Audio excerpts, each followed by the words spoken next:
il y a quelques jours, ma copine m'a dit « Vous êtes la star ». Et ma réaction inévitable, c'est déjà de rire, inévitablement, et de répondre « Mais n'importe quoi, je suis à la limite une autodidacte très smart ». Faisant suite aussi au dernier épisode avec Nada, si jamais tu l'as déjà entendu, tu sais de quoi je parle, elle conclut en disant « Il faut se méfier de l'ego ».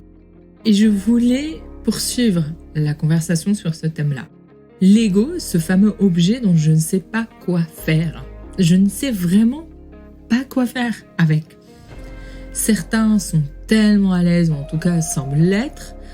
D'autres, comme moi, ont plutôt tendance à rabaisser les faits, avoir peur de la performance de l'ego et se méfier de ce que peut faire l'ego sur notre lucidité. Je m'appelle Boutena et je t'embarque dans mon aventure entrepreneuriale dans cette autofiction.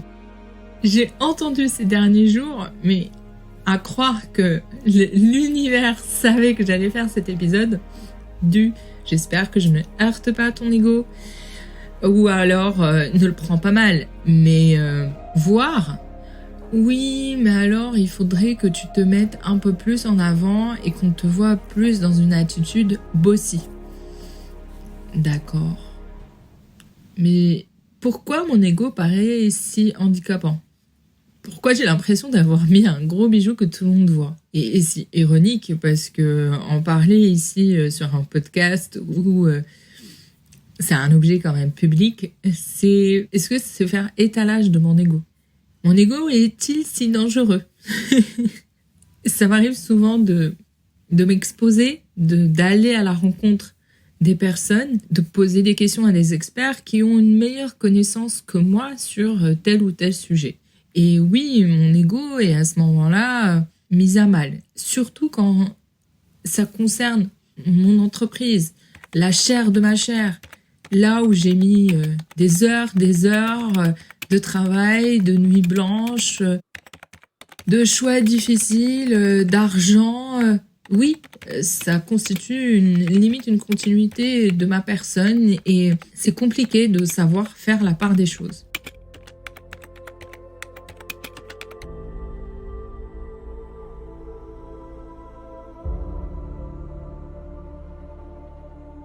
Et il se trouve qu'en plus, j'ai facilement la tentation de la honte, voire du rejet, voire d'une peur de l'abandon. L'ego déteste ça. Enfin, mon ego, forcément.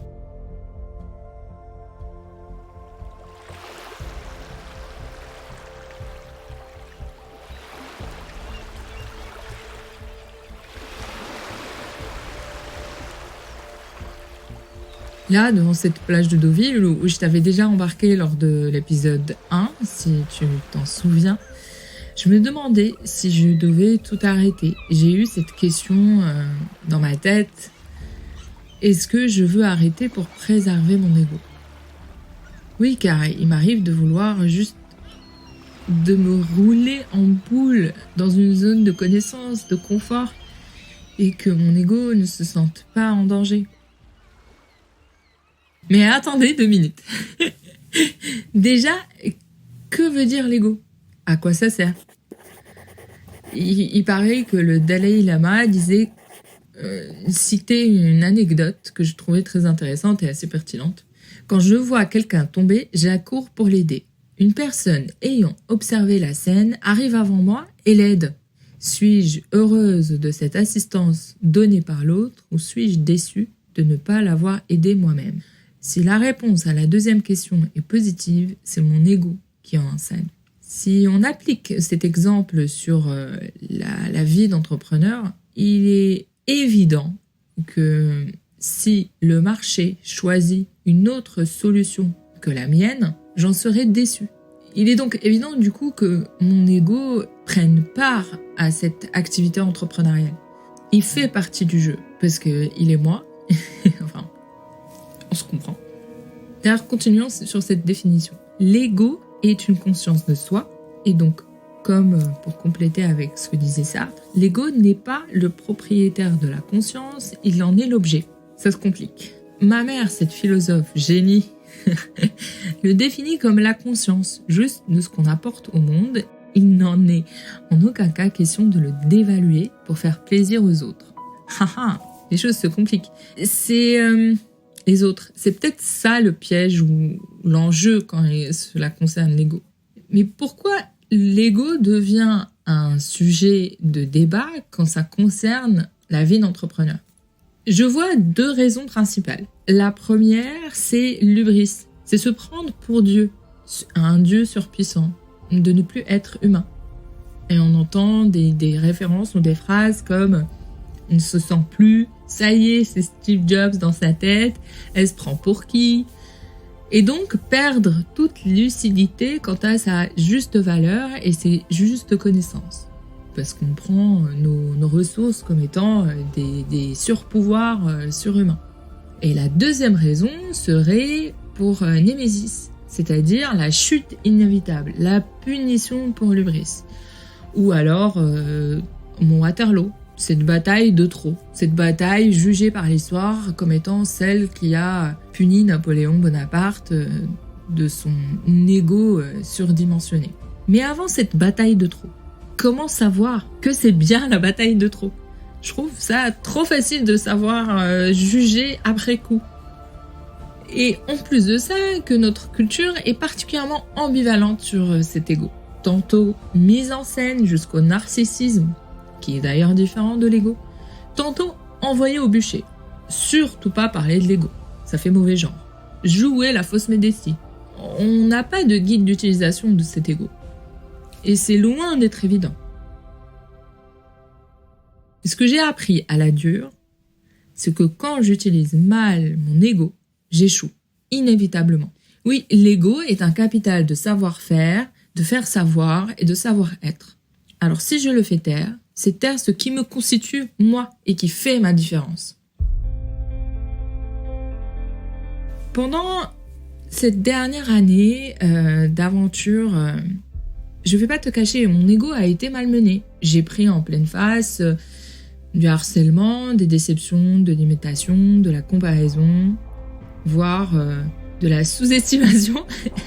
Et voilà peut-être la piste intéressante de ne pas souffrir par l'ego. Ou comme dirait le Dalai Lama, j'aurais simplement à continuer à travailler intérieurement tout en ne me jugeant pas trop durement.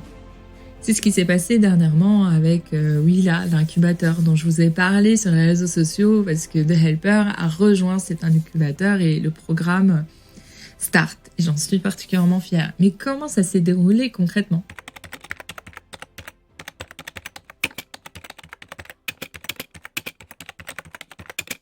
En fait, j'ai postulé cet été. Au sortir de cette période de doute, j'ai juste avant l'entretien, en septembre, j'ai été dans l'ascenseur.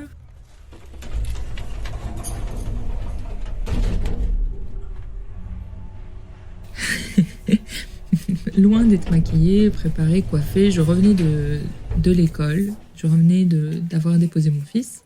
Et je me suis rappelé que j'avais l'entretien. Oui, c'était un peu à l'arrache. Je me suis regardée pendant les 7 étages que durait cette montée d'ascenseur et je me suis répétée devant la glace. Tu vas le faire. Tu es la boss.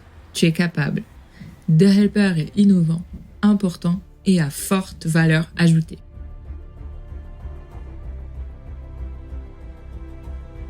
Je ne voulais pas me mettre de pression, donc j'ai continué. J'en ai à peine parlé à mon entourage. J'ai commencé à m'habiller et en mettant mon costume, j'étais comme... je me sentais comme une guerrière qui se préparait au combat. Et je me répétais, tu es une warrior, tu vas le faire. J'ai persisté en me maquillant comme des peintures de guerrière, à me marteler à chaque étape, en souriant, en mettant le rouge à lèvres. Et il faut savoir que mettre du rouge à lèvres et sourire, c'est quelque chose. Je me regardais dans les yeux et j'ai essayé d'insuffler toute cette énergie que normalement j'insuffle quand je parle à mon fils ou même à des clients. Et là, je me sens prête. Dans tous les cas, le temps file. Je n'ai plus que 2 minutes pour me poser devant l'écran durant cet entretien. J'ai écrit quelques post-it avec de grands messages. Je sais que dans tous les cas, ces post-it ne vont pas m'être utiles et que je ne vais pas les regarder, mais ça me rassure. Durant l'entretien, je me connecte, je me contrôle, je suis à l'affût de chaque signe, car c'est à distance et dans tous les cas, c'est ma manière de faire. Je vérifie tout le non-verbal, les petites fenêtres devant moi. Une des personnes me demande à la fin de l'échange si, vu les indicateurs et les projets en cours et le niveau de maturité, si ça m'allait de choisir plutôt le programme Start que le programme Scale, qui était pour un niveau un peu plus avancé. Je réponds consciente de l'enjeu et surtout de la question qui est soulevée. Je réponds de suite que oui, je faisais confiance à leur expertise et que je viens ici pour apprendre. Elle sourit. C'est déjà ça parce que ça arrive que cela vexe et on préfère éviter ça. Je réponds tout simplement avec un sourire que ce n'était pas le cas. Et qu'effectivement, je m'étais posé la question. On n'a pas toujours les réponses les plus appropriées par rapport à son business, surtout quand, en l'occurrence, oui, je suis associée unique pour le moment, et que l'altérité, il faut la chercher loin autour de soi pour avoir le moins d'angles morts possible. Et ça répond à la question qu'on se posait tout à l'heure, finalement. Quelle est la place de l'ego ? L'ego a sa juste place. Il est mon moteur pour moi, mais il ne peut pas être mon guide. Dire qu'il n'est pas mon moteur serait te mentir. J'ai besoin de lui, j'ai besoin de l'alimenter, et lui, en retour, il nourrit ma créativité. Et c'est marrant parce que il nourrit aussi les autres. Il attire les autres. L'être humain est ainsi fait. Il souhaite être au plus près des paillettes ou de ce que les personnes peuvent rendre accessible comme paillettes. Quand l'ego est susceptible de se tromper, l'objet de reconnaissance, j'essaye de le retenir. Typiquement, ce podcast peut être facilement un piège pour mon ego. Et il peut s'enorgueillir, s'auto-alimenter et se trouver très beau. Quand j'ai l'opportunité de décrocher des rencontres avec des personnes influentes qui ont de très beaux CV ou qui ont réalisé d'incroyables choses et de très belles communautés, on me dit souvent « Waouh, t'as réussi à le faire ». Et j'étais consciente à ce moment-là à quel point il y avait un écart entre cette flatterie d'ego et l'effort que cela me nécessitait. Et du coup, à chaque fois, j'essayais de me rappeler pourquoi je déployais autant d'énergie. Est-ce que c'était pour avoir cette flatterie ou est-ce que c'était pour la rencontre, pour vraiment ce que j'allais apprendre? Et donc, de se positionner dans un autre besoin qui n'est pas du tout dans la flatterie d'ego. Et comme je le répète souvent, et je me le répète, j'essaie de me le répéter de plus en plus. Tu vas le faire, tu peux le faire et tu l'as déjà fait.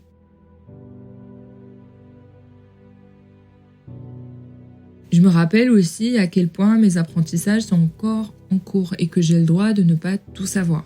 J'ai le droit de le faire étape par étape. Parfois, je sous-estime mes actions.